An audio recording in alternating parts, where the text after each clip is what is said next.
ಎಲ್ರಿಗೂ ನಮಸ್ಕಾರ. ನಾನಿವತ್ತು ಈ ಎಳ್ಳಾಮಾಸಿ ಮತ್ತು ಸಂಕ್ರಮಣದಲ್ಲಿ ಮಾಡುವಂಥ ಈ ಎಳ್ಳು ಹಚ್ಚಿದ್ದು ಸಜ್ಜಿ ರೊಟ್ಟಿ ಮಾಡ್ತಾಯಿದ್ದೀನಿ. ನೋಡಿರಿ ಎಷ್ಟು ಕ್ರಿಸ್ಪಿಯಾಗಿ ಬಂದವು, ತುಂಬ ಸೂಪರಾಗಿರ್ತಾವೆ. ಈ ಚಳಿಗಾಲಕ್ಕಂತೂ ಇವು ಹೇಳಿ ಮಾಡಿಸಿದಂಥ ಊಟ ಅಂತಲೇ ಹೇಳ್ಬೋದು. ಅದನ್ನು ಹೆಂಗೆ ಮಾಡೋದು ಅಂತ ನೋಡು ಬರ್ರಿ. ಅದಕ್ಕೆ ನಾನಿಲ್ಲಿ ಹಿಟ್ಟಿಗೆ ಜಿಗಿ ಹಾಕ್ಕೊಳಕ್ಕಂಥೇಳಿ ಒಂದು ಗ್ಲಾಸ್ದಷ್ಟು ನೀರು ಕಾಸಾಕಿಟ್ಟೀನಿ. ಅದು ಕಾಯೋದ್ರೊಳಗೆ ನಾನು ಈ ಕಡೆ ಒಂದು 2 ಕಪ್ದಷ್ಟು ಸಜ್ಜೆ ಹಿಟ್ಟು ತೊಗೊಂಡಿನಿ. ಈ ಸಜ್ಜೆ ಹಿಟ್ಟಿಗೆ ನಾನು ಸ್ವಲ್ಪ ಸೋಸ್ಕೊಂಡು ಚೆಂದಂಗೆ ಅದಕ್ಕೆ ಸ್ವಲ್ಪ ನಾನು ಅರಿಶಿನ ಪುಡಿ ಹಾಕ್ಕೋತಾ ಇದ್ದೀನಿ. ಹಾಕ್ಕೊಂಡು ಈ ರೀತಿ ಮಿಕ್ಸ್ ಮಾಡಬೇಕು. ನಾನು ಈ ಸಜ್ಜಿಯನ್ನು ಬೀಸೋ ಮುಂದೆ ಸ್ವಲ್ಪ ಅಜ್ವೈನ, ಸ್ವಲ್ಪ ಅರಿಶಿನ ಪುಡಿನೂ ಹಾಕ್ಕೊಂಡೀನಿ. ಸ್ವಲ್ಪ ಉದ್ದಿನಬೇಳೆ, ಸ್ವಲ್ಪ ಅಕ್ಕಿ ಹಾಕೂ ನೀವು ಬೀಸ್ಕೋಬೋದು. ನೋಡಿರಿ, ಈಗ ಹೆಸರು ಕಾಯ್ದಾವ ಹೆಸರು ಬಂದವ ನೀರು. ಆ ನೀರನ್ನು ಈ ಹಿಟ್ಟಿಗೆ ಹಾಕಿ ಚೆನ್ನಾಗಿ ಬಿಸಿ ಇರ್ತದೆ ನೋಡಿ. ಮೊದಲು ಸ್ವಲ್ಪ ಆರುತನ ಚಮಚಲ್ಲೇ ಸ್ವಲ್ಪ ಈ ಥರ ಆರಿಸ್ಕೋರಿ, ಕಲಿಸ್ಕೊಂಡು ಚೆಂದಂಗೆ. ನಂತರ ಅದು ಸ್ವಲ್ಪ ಆರ್ಯದಪ್ಪ, ಕೈಲೇ ಮುಟ್ಟಂಗೆ ಆಗ್ಯದ ಅಂದಾಗ ನೀವು ಅದನ್ನು ಕೈಲೇ ಸ್ವಲ್ಪ ಚೆನ್ನಾಗಿ ಮಿಕ್ಸ್ ಮಾಡ್ಕೋರಿ, ಎಲ್ಲ ಒಂದೇ ಥರ ಆಗಂಗೆ. ನೆಕ್ಸ್ಟ್ ಇನ್ನೊಂದು ಸ್ವಲ್ಪ ಉಳಿದಿದ್ದು ಬಿಸಿ ನೀರು, ಆ ಬಿಸಿ ನೀರು ಹಾಕ್ಕೊಂಡೆ ಮತ್ತು ನಾನು ಕಲಿಸ್ಕೊತಾ ಇದ್ದೀನಿ. ನೋಡಿರಿ, ನೀವೇನಾದರೂ ನನ್ನ ಚಾನಲನ್ನು ಫಸ್ಟ್ ಟೈಮ್ ನೋಡ್ತಾಯಿದ್ರೆ ಸಬ್ಸ್ಕ್ರೈಬ್ ಮಾಡ್ಕೊಳ್ಳಿ ನನ್ನ ಚಾನಲನ್ನು. ಹಾಗೆ ನಾನು ಮಾಡುವಂಥ ಪ್ರತಿಯೊಂದು ವಿಡಿಯೋನೂ ನಿಮ್ಮ ಹತ್ರ ಬರಬೇಕು ಅಂದ್ರೆ ನೀವು ಈ ಬೆಲ್ ಐಕನನ್ನು ಆನ್ ಮಾಡಿ ಇಟ್ಕೊಳ್ರಿ. ನೋಡಿರಿ, ಈ ರೀತಿ ನಾನು ಗಟ್ಟಂಗೆ ಹಿಟ್ಟನಾದ ಇಟ್ಕೊಂಡಿನಿ.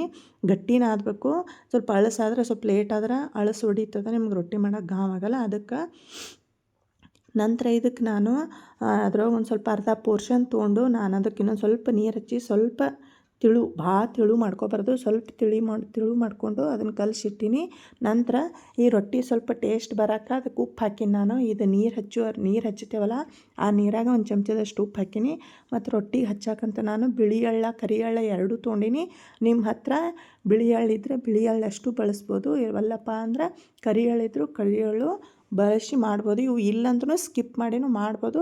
ಆದರೆ ಈ ರೊಟ್ಟಿಗೆ, ಸಜ್ಜಿ ರೊಟ್ಟಿಗೆ ಎಳ್ಳು ಹಚ್ಚಿದ್ರೆ ಸೂಪರಾಗಿರ್ತಾವೆ. ನೋಡಿರಿ, ನಾನೊಂದು ಪೇಡೆ ಅಷ್ಟದ್ದೇ ಸಣ್ಣ ಉಳ್ಳಿ ತೊಗೊಂಡು ಅದರಿಂದ ಎಷ್ಟು ದೊಡ್ಡದಾಗ್ತದೆ ನೋಡಿರಿ ರೊಟ್ಟಿ. ನಾನು ಒಂದು ಸ್ವಲ್ಪ ಇದನ್ನು ತಳಗ ಹಿಟ್ಟು ಹಚ್ಕೊಂಡು, ಅಂದರೆ ಸಜ್ಜಿ ಹಿಟ್ಟಿರಲ್ಲ ಒಣ ಹಿಟ್ಟು, ಆ ಒಣ ಹಿಟ್ಟು ಹಾಕ್ಕೊಂಡು ಈ ರೀತಿ ಈ ಉಳ್ಳಿ ಇಟ್ಕೊಂಡು ಕೈಲೇ ಸ್ವಲ್ಪ ಬಡಿಬೇಕು. ಸ್ವಲ್ಪ ಅಗಲಾದಾಗ ಇದನ್ನು ಈ ರೀತಿ ಲಟ್ಟಣಿಕೆಯಲ್ಲೇ ಲಟ್ಟಿಸ್ಬೇಕು. ಈ ನಾನು ಮನೆಯಾಗಿರುವಂಥ ನೀವು ಚಪಾತಿ ಮಾಡುವಂಥ ಲಟ್ಟಣಿಗೆನೇ ಈ ಬೇಕ್ರಿ ಕ್ಯಾರಿ ಬ್ಯಾಗ್ ಬರ್ತಾವಲ್ಲ ವೈಟನ್ನು, ಅದನ್ನು ಕಟ್ ಮಾಡಿ 2 ಸೈಡ ರಬ್ಬರ್ ಹಾಕಿ ಚೆಂದಂಗೆ ರೋಲ್ ಮಾಡಿ ಇಟ್ಟೀನಿ. ಈ ರೀತಿ ಮಾಡ್ಕೊರಿ. ಇವಲ್ಲಪ್ಪ ಅಂದ್ರೆ ನೀವು ಮಾರ್ಕೆಟ್ದಾಗ ಆ ಗೆರಿ ಇರುವಂಥ ರೊಟ್ಟಿದೆ ಬೆಲ್ಲಣಿಗೆ ಅಥವಾ ಲಟ್ಟಣಿಗೆ ಸಿಗ್ತಾವೆ, ಅದನ್ನು ತೊಗೊಂಡು ನೀವು ಮಾಡ್ಕೊಬೋದು. ನೋಡಿರಿ, ಈಗ ರೊಟ್ಟಿ ಆಗ್ಯದ. ಈ ಕಡೆ ತವಾ ಕಾಸಾಕಿಟ್ಟಿದ್ದೆ. ತವಾ ಮೇಲೆ ಇದು ರೊಟ್ಟಿ ಹಾಕಿ ಮ್ಯಾಲೆ ಉಪ್ಪು ಹಚ್ಚಿದ ನೀರು ಇಟ್ಟೇವಲ್ಲ, ಆ ನೀರನ್ನು ಒಂದು ಅರ್ಬಿದಿಂದ ಅಥವಾ ನೀವು ಕೈನಿಂದ ಮ್ಯಾಲೆ ಫುಲ್ಲ ಸ್ಪ್ರೆಡ್ ಮಾಡ್ಬೇಕು, ಎಲ್ಲಿ ಜಾಗ ಉಳಿಲಾರ್ದಂಗೆ. ಅದು ಸ್ವಲ್ಪ ಡ್ರೈ ಆಗ್ಯದ ಅನ್ನೋದ್ರಾಗ ಹಿಂಗೆ ಹೊಳ್ಳಿಸಿ ಚೆಂದಂಗೆ ಖಡಕ್ಕಾಗುವ ಅಥವಾ ನೀರಸಾಗುವವ್ರಿಗೆ ನಾವು ಚೆಂದಂಗೆ ಹಿಂಗೆ ಎಲ್ಲ ಸೈಡ ಬೇಯಿಸ್ಕೋಬೇಕು. ಇಲ್ಲೇನದ ಮೀಡಿಯಮ್ ಮೊದಲು ಸ್ಟಾರ್ಟಿಂಗ ಫ್ಲೇಮ್ ಜೋರು ಇಟ್ಕೋಬೇಕು. ನಂತರ ಇದು ಸ್ವಲ್ಪ ಅರ್ಧ ಬೇಯ್ದದಪ್ಪ ಅನ್ನೋ ಟೈಮ್ದಾಗ ನಾವು ಇದನ್ನು ಸಣ್ಣ ಇಟ್ಕೊಂಡು ಈ ರೀತಿ ಡಬ್ಬ ಹಾಕಿ ಬೇಯಿಸ್ಕೊಂಡ್ರೆ ಒಳಗೆಲ್ಲ ಒಂಥರ ಬ್ರೌನಿಷ್ ಕಲರ್ ಭಾಳ ಚಂದ ಬರ್ತದೆ. ತಿನ್ನೋಕ್ಕೂ ಅಷ್ಟೇ ಸೂಪರಾಗಿರ್ತದೆ. ನೀವು ಒಂದು ಸಲ ಇದನ್ನು ಟ್ರೈ ಮಾಡಿ ನೋಡಿರಿ. ಹಾಗೆ ನಾನು ಇನ್ನೊಂದು ರೊಟ್ಟಿನೂ ನಿಮಗೆ ಮಾಡಿ ತೋರಿಸ್ತೀನಿ. ನೋಡಿರಿ, ಇದನ್ನು ಕೂಡ ನಾನು ಸ್ವಲ್ಪ ಕೈಲೇ ಬಡ್ದು ನಂತರ ಈ ಲಟ್ಟಣಿಗೆಲಿ ಮಾತಲ್ಲೇ ನೀವು ಹೆಂಗೆ ವಿಡಿಯೋದಂಗೆ ತೋರ್ಸಾಕತ್ತೀನಲ್ಲ ಆ ರೀತಿ ನೀವು ಲಟ್ಟಿಸ್ಕೋಬೇಕು. ಚೆಂದಂಗೆ ಸ್ವಲ್ಪ ಹಿಟ್ಟು ಹಾಕ್ಕೋಬೇಕು. ಹಿಟ್ಟು ಹಾಕ್ಕೊಳ್ಳಿಲ್ಲ ಅಂದ್ರೆ ಸ್ವಲ್ಪ ಅಂಟ್ಕೊಂಡು ಈ ಏನು ಲಟ್ಟಣಿಗೆಗೆ ಹತ್ಕೊಂಡು ಬರ್ತಾವೆ. ಅದಕ್ಕೆ ನೀವು ಸ್ಲೋ ಆಗಿ ನೀವು ಚೆನ್ನಾಗಿ ಎಲ್ಲಿ ದಿಪ್ಪ ಅನ್ನಿಸ್ತದ ಕೈ ಮುಟ್ಟಿ ನೋಡಿ ನೀವು ಆ ಸೈಡ ರೋಲ್ ಮಾಡ್ಕೋತಾ ಹೋಗ್ಬೇಕು. ಇದನ್ನು ಕೂಡ ತವೆ ಮೇಲೆ ಬೇಯಿಸಿ ತೋರಿಸ್ತೀನಿ. ತವಿ ಮೇಲೆ ಹಾಕಿ ಈಗ ಒಂದು ಸೈಡ ಫುಲ್ಲ ನೀರು ಹಚ್ಕೋಬೇಕು, ಎಲ್ಲಿ ಬಿಡ್ಲಾರ್ದಂಗೆ.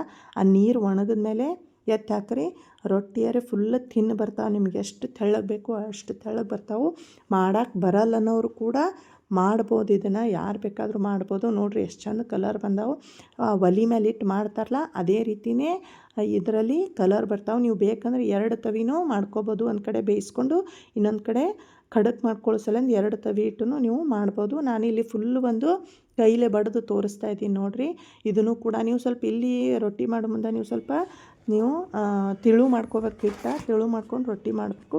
ನೋಡಿರಿ, ನಿಮಗೆ ಆವಾಜ್ ಬರಾಕತ್ತಿರ್ಬೇಕು.